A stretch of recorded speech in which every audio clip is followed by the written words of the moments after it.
Bonjour, tu vas apprendre à équilibrer une équation chimique avec la combustion de l'éthane. Je t'invite à voir les deux premières vidéos vraiment pour poser les bases de cette méthode. Je te mets les liens en dessous. L'éthane, donc, que tu peux trouver dans le gaz naturel, il peut réagir avec le dioxygène et il va brûler. C'est une combustion. Ça se transforme pour donner du dioxyde de carbone et de l'eau. Je fais l'inventaire des éléments.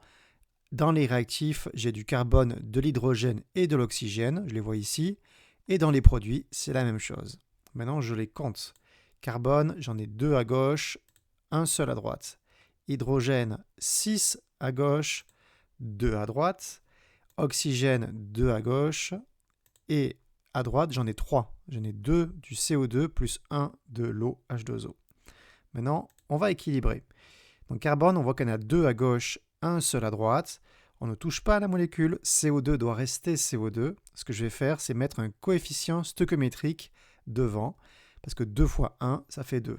Comme ça, j'ai équilibré mes carbones, il y en a bien 2 à gauche et 2 à droite. Mais en faisant ça, j'ai changé le nombre d'oxygène avec ce 2 ici.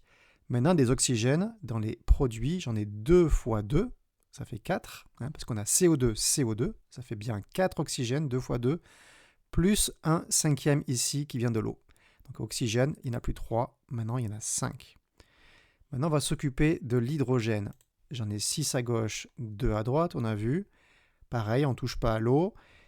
Pour avoir 6, je fais 3 fois 2. 3 fois 2, 6, j'ai bien 6 hydrogènes. Mais en faisant ça, j'ai encore changé le nombre d'oxygènes.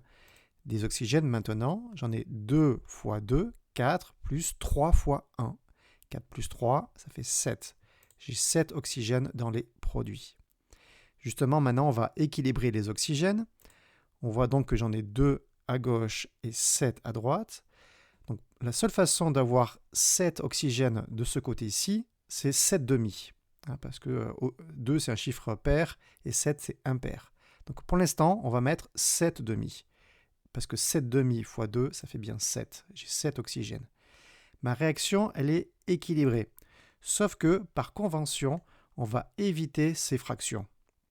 Le plus simple maintenant, la dernière étape, c'est qu'on va tout multiplier par 2 pour faire disparaître cette fraction. Donc je multiplie par 2 ici, ça fait 2, C2H6. 7 demi fois 2, ça fait 7. 2, ça devient 4. 3 fois 2, 6. Et voilà, mon équation est équilibrée, ça me donne ça.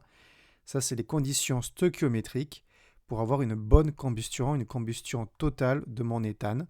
Ça veut dire que pour 2 molécules d'éthane, il me faut 7 molécules de dioxygène pour avoir une bonne combustion. Voilà, bravo à toi, exercice à faire et à refaire pour maîtriser la méthode. Bon courage.